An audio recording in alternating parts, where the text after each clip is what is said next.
25 लाख का लॉस हो गया यार। 50 लाख का लॉस हो गया यार। 1 करोड़ का लॉस हो गया यार। ये स्टॉक मार्केट्स की कहानी जहां पे 90% से ज्यादा लोग बिना किसी रिसर्च के रैंडम टिप्स के चक्करों में लॉस करते हैं एंड एंड में स्टॉक मार्केट्स को ब्लेम करते हैं। बट व्हाट इफ मैं आपको आज प्रूव करूं कि इस मार्केट ने तो पिछले 30 साल से इन्वेस्टर्स को प्रॉफिट्स ही दिया है। नमस्कार दोस्तों, मेरा नाम मोहित जैन है और मैं qualified chartered accountant and certified investment adviser हूं। नमस्कार दोस्तों, मेरा नाम प्राची शर्मा है और हमारे इस YouTube चैनल का vision is to help investors like you understand the power of stock markets. और आज का ये वीडियो किसी स्टॉक मार्केट के कोर्स से कम नहीं है, क्योंकि अगर आप ये कोर्स किसी और से सीखने जाओगे तो आपके हजारों रुपए लग जाएंगे। हम आपसे कोई हजारों रुपए नहीं मांगने वाले, बस इतना चाहते हैं कि अगर आपने हमारा YouTube चैनल सब्सक्राइब नहीं किया तो प्लीज जल्दी से सब्सक्राइब कर दीजिए एंड बेल आइकन को प्रेस कर दीजिए ताकि आप हमारी कोई इंपॉर्टेंट वीडियोस मिस ना करें। इस वीडियो में हम ये सारे टॉपिक्स कवर करने वाले हैं, जैसे कि क्या हम स्टॉक मार्केट से सही में पैसे कमा सकते हैं या फिर ये सिर्फ एक सपना है। स्टॉक मार्केट में इन्वेस्ट करने का सबसे सही टाइम क्या है। आखिर लोग अपने मेहनत की कमाई स्टॉक मार्केट में क्यों गवा देते हैं। Fundamentally strong stocks and mutual funds को कैसे एंड किन पैरामीटर्स के बेसिस पे सेलेक्ट करना चाहिए। और इस वीडियो को आप एंड तक देखना ताकि कोई भी इंपॉर्टेंट पॉइंट आप मिस ना कर जाओ। So guys, let's start with our first topic, which is क्या हम सही में स्टॉक मार्केट से पैसा कमा सकते हैं या फिर ये सिर्फ एक सपना है। एंड इसके लिए let's see the chart of Nifty for the last 30 years. अगर आप देखोगे तो 1991 में Nifty was around 422 points and आज के दिन इसी निफ्टी का value is around 18,000 points. 422 point से 18,000 पॉइंट्स का डिफरेंस इज अराउंड 4,000%, मतलब कि हर साल अराउंड 140% का रिटर्न्स। यानी कि अगर आपने 1991 में 1 लाख रुपए इन्वेस्ट किए होते तो you would have made a gain of around 40 lakhs today. And this is in spite of major stock market crashes and downfalls like Harshad Mehta scam, Ketan Parekh scam, great recession of 2008 and कोविड-19। आपको ये फिगर्स तो काफी attractive लग रहे होंगे, but फिर भी लोग अपना हार्ड एंड मनी मार्केट्स में गवा ही देते हैं। चलिए इसके रीजन समझते हैं। हर मेजर डाउनफॉल से पहले मार्केट अपने ऑल टाइम हाई पे होता है। Let's take great recession of 2008 as an example, जहां निफ्टी 65% नीचे गिरा था। अगर आप देखोगे तो उस फॉल के पहले निफ्टी अपने ऑल टाइम हाई पे था एट अराउंड 6,300 पॉइंट्स। एंड जब मार्केट्स ऑल टाइम हाई पे होते हैं तो लोगों को फोमो होने लग जाता है कि मार्केट तो तेजी से बढ़ रहा है तो क्यों ना हम भी अपने पैसे इन्वेस्ट कर दें। जोश जोश में लोग मार्केट्स के हाई में इन्वेस्ट तो कर देते हैं, पर जैसे ही मार्केट्स वहां से नीचे गिरता है तो डर के मारे अपने पैसे निकाल देते हैं, बुकिंग ह्यूज लॉसेस, जो हमें इस 2008 के रिसेशन में भी देखने को मिला। यहीं पे सबसे ज्यादा इन्वेस्टर्स ट्रैप हो जाते हैं एंड बड़े बड़े लॉसेस करके स्टॉक मार्केट से सीधा बाहर निकल जाते हैं। जबकि लोग ये भूल जाते हैं कि हर डाउनफॉल के बाद मार्केट्स डबल स्पीड से बाउंस बैक करता है, जो कि हमें इस रिसेशन में देखने को मिला था, जहां मार्केट्स 2 ही साल में 168% रैली कर गए थे from its lowest point. In fact recession ही नहीं बल्कि बाकी स्कैम्स के दौरान भी हमें ये ट्रेंड देखने को मिला था। जैसे कि हर्षद मेहता के टाइम पे निफ्टी 45% नीचे गिरा था, जबकि अगले 2 साल में मार्केट अपने बॉटम से 107% ऊपर भी चला गया था। केतन पारेख के टाइम पे मार्केट 44% नीचे गिरा था and bounce back 60% in the next 2 years. And covid के टाइम पे भी markets fell by 40% and bounce back 124% from its lowest point. तो अब अगला सवाल आता है कि मार्केट में इन्वेस्ट करने का राइट टाइम क्या है और ये राइट टाइम आइडेंटिफाई कैसे करते हैं। एंड इसका सीधा सीधा जवाब है कि any time to invest in stock markets is the best time with one condition, कि आप कंसिस्टेंटली इस मार्केट में इन्वेस्ट करो, मतलब कि हर महीने या हर क्वार्टर इन्वेस्ट करो rather than a lump sum amount. जैसे कि हमने रिसेशन के टाइम पे देखा कि लोगों के लमसम अमाउंट इन्वेस्ट करते ही मार्केट्स वहां से 65% नीचे गिर गया। वही अगर लोग लमसम के बजाय अगर हर महीने एक फिक्स्ड अमाउंट इन्वेस्ट करते तो they would have made a gain of 9.9% per annum in the next 5 years. And these returns are way more than FD and easily beats inflation. And इसी को कहते हैं the true power of SIP, जहां पे आप अपना एक fixed amount हर महीने या क्वार्टर में इन्वेस्ट करते जाओ for a long term period of minimum 5 years. इस तरह का डिसिप्लिन फॉलो करने से आप मार्केट के बड़े से बड़े क्रैश में भी प्रॉफिटेबल इन्वेस्टर बन सकते हो। इनफैक्ट अगर आपने 1992 से हर महीने 10,000 रुपए निफ्टी इंडेक्स में इन्वेस्ट किए होते तो आज आपके पास 6 करोड़ का प्रॉफिट होता with a total investment of just ₹38 lakhs, which clearly indicates the power of discipline in stock markets. So इस मॉड्यूल में हमने ये सीखा कि मार्केट्स में प्रॉफिटेबल होने के लिए आपको एक disciplined approach of SIP follow करना चाहिए एंड मार्केट के उतार चढ़ाव से बिल्कुल घबराना नहीं चाहिए। Our next topic is to find out कि इतने अच्छे रिटर्न्स होने के बावजूद 90% से ज्यादा लोग अपनी मेहनत की कमाई इस मार्केट्स में क्यों गवा देते हैं। तो दोस्तों इसके 2 मेन रीजंस हैं।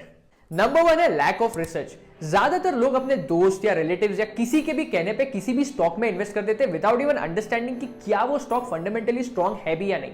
हमेशा इन्वेस्ट करने से पहले हमें कंपनी के बिजनेस ग्रोथ के बारे में देखना चाहिए एंड इन फैक्टर्स को असेस करने के लिए you have to take 2 parameters which is sales and profit growth. अगर सिर्फ आप इन 2 पैरामीटर्स पे फोकस कर दोगे तो आपको इजीली कंपनी का बिजनेस ग्रोथ पता चल जाएगा।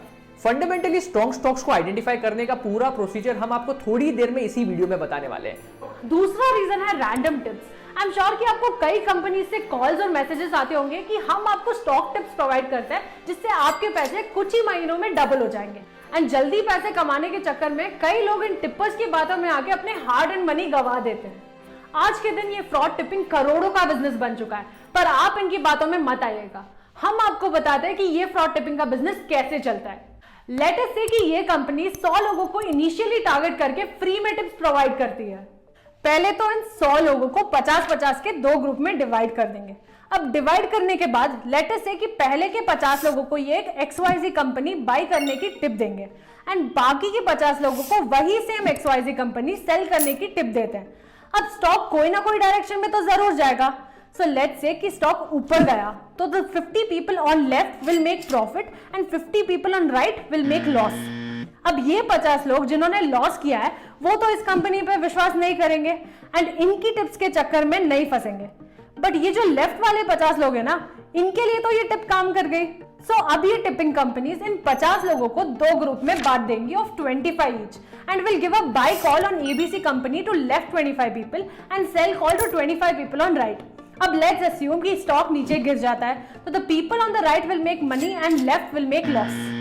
इस प्रोसेस को दोबारा रिपीट किया जाएगा और एंड में 12 लोग ऐसे बचेंगे जिनकी कंटिन्यूअसली 3 टिप्स एक्यूरेट रही हैं। एंड इस विन रेशियो के चलते ये टिपिंग कंपनीज अपने gold and platinum fraudulent plans हजारों और लाखों रुपए में इन 12 लोगों को बेच के गायब हो जाएंगे। सो अगली बार अगर आपको इनके कॉल्स और मैसेजेस आए तो इनका रजिस्ट्रेशन नंबर सेबी की वेबसाइट पे चेक करना और अगर इनका नंबर रिफ्लेक्ट नहीं करे तो इनके कॉल्स एंड मैसेजेस को प्लीज इग्नोर करना।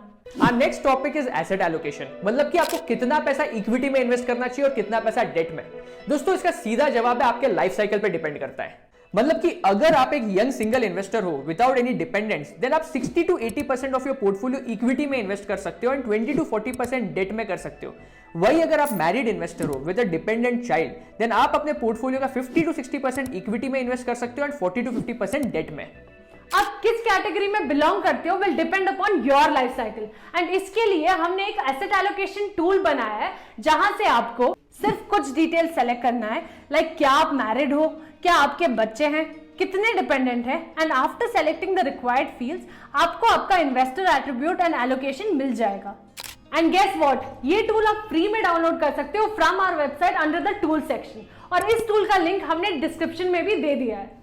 चलिए हम नेक्स्ट टॉपिक पे बढ़ते हैं which is fundamentally strong stocks and mutual funds को कैसे आइडेंटिफाई करें।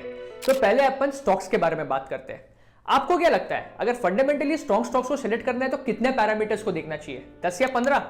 Well not really guys. अगर आपको लॉन्ग टर्म के लिए स्टॉक्स को सिलेक्ट करना है then you need to focus on one key thing that is business कैसे ग्रो हो रहा है एंड बिजनेस ग्रोथ का सबसे core direct relationship is with sales and profit growth. Let's take 2 companies for example. Company A की last 3 years की sales is around 2 lakhs, 2.1 lakhs and 2.2 lakhs.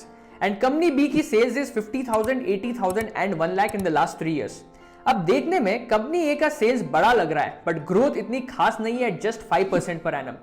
वही company B का sales का number तो A से कम है बट ग्रोथ रेट काफी high है, 41% पर एनम। सो अगर हम देखें तो कंपनी ए का ग्रोथ काफी स्टैग्नेंट हो चुका है वेरास कंपनी बी काफी तेजी से ग्रो कर रहा है एंड जिस कंपनी का बिजनेस तेजी से ग्रो होता है वही कंपनी इन्वेस्टर्स को अच्छे रिटर्न्स भी देती है which in this case would be company be making it a better investment opportunity. So the thumb rule is to identify those stocks with high sales and profit growth rate. The next question is कि company की sales और profit का readymade data आपको कहां से मिलेगा। तो इसके लिए आप स्क्रीनर की वेबसाइट रेफर कर सकते हो जहां आपको पिछले 10 साल का फाइनेंशियल्स एक्सेल में डाउनलोड कर सकते हो। इस रिपोर्ट की मदद से आप कंपनी की sales and profit growth easily find out कर सकते हो with help of just one simple formula. Let's take Reliance for example. हमें सिर्फ स्क्रीनर के सर्च टैब पे रिलायंस सर्च करके एक्सपोर्ट टू एक्सेल का ऑप्शन क्लिक करना है। क्लिक करते ही ये एक्सेल शीट डाउनलोड हो जाएगी। अब जैसे ही एक्सेल शीट ओपन करोगे तो प्रॉफिट एंड लॉस वाले टैब में लेटेस्ट ईयर के बाद एक कॉलम इंसर्ट कर देना एंड CAGR वाला फॉर्मूला यूज करना है विच इज RRI। बेसिकली आपको is equals to RRI type करना है एंड एन पर की जगह पे 3 टाइप करना है विच इज 3 इयर्स का ग्रोथ रेट। एंड देन आपको पीवी यानी प्रेजेंट वैल्यू आइडेंटिफाई करना है विच इज मार्च 2019 का सेल्स फिगर। एंड एफवी यानी फ्यूचर वैल्यू सेलेक्ट करना है विच इज मार्च 2022 का sales figure and press enter. आपके सामने पिछले 3 साल का सेल्स ग्रोथ रेट आ जाएगा which is 7% per annum. And इस तरह से आप सारी कंपनीज का sales and profit growth rate compute करके स्टॉक सेलेक्ट कर सकते हो। अब आप पूछोगे कि क्या हमें बाकी के पैरामीटर्स बिल्कुल नहीं देखने चाहिए? वेल द आंसर इज अगर आपके पास बहुत ज्यादा टाइम है तो जरूर देखिए, but the core fundamental parameters will always be sales and profit growth which replicates the business growth of the company. And यही दो पैरामीटर्स सबसे ज्यादा स्टॉक प्राइस को इफेक्ट भी करते हैं। कई लोग कहते हैं कि हाई पीई रेशियो वाले स्टॉक्स में कभी इन्वेस्ट नहीं करना चाहिए। Well that's a myth. अगर पी रेशियो के बेसिस पे आप स्टॉक सेलेक्ट करोगे तो आपके पोर्टफोलियो में कभी Trent limited and Apollo hospitals जैसे स्टॉक्स नहीं आते जिन्होंने अपने स्ट्रॉन्ग फंडामेंटल्स के चलते इन्वेस्टर्स को पिछले 5 साल में 250% से भी ज्यादा का रिटर्न्स दिया है। वेल अगर आपको पी रेशियो यूज करना ही है तो उन स्टॉक्स को कंपेयर करने में यूज करो जिसका सेल्स और प्रॉफिट ग्रोथ ऑलमोस्ट सेम है, वरना this parameter does not hold good for long term investments. कई लोग बोलते हैं कि हाई डेट वाले स्टॉक्स में इन्वेस्ट नहीं करना चाहिए। देखिए, डेट लेना बुरी बात नहीं है, बुरी बात तब है जब डेट लेने के बावजूद भी कंपनी का बिजनेस परफॉर्म ना करे। आज के दिन टाटा पावर का debt equity ratio is 2.12 which is considered to be high and इसके बावजूद कंपनी का ग्रोथ रेट अच्छा रहा है with sales growth of 13% and operating profit growth rate of 28% in the last 3 years. And इसके चलते टाटा पावर ने इन्वेस्टर्स को पिछले 5 साल में 150% से ज्यादा का रिटर्न्स दिया है। सो हमेशा कंपनी की business growth that is sales, profit and future prospects पे ध्यान देना चाहिए rather than 10 to 15 different parameters. But अगर आपके पास इतने सारे स्टॉक्स को एनालाइज करने का टाइम नहीं है then you need not worry, क्योंकि हमने एनएसई के 1,500 से भी ज्यादा कंपनीज को एनालाइज करके एक ऐसी रिसर्च रिपोर्ट बनाई है जिसमें हर कैटेगरी जैसे कि large cap, mid cap and small cap के हर सेक्टर जैसे कि आईटी, फार्मा, ऑटोमोबाइल एटसेट्रा की फंडामेंटली स्ट्रॉन्ग स्टॉक्स की लिस्ट है।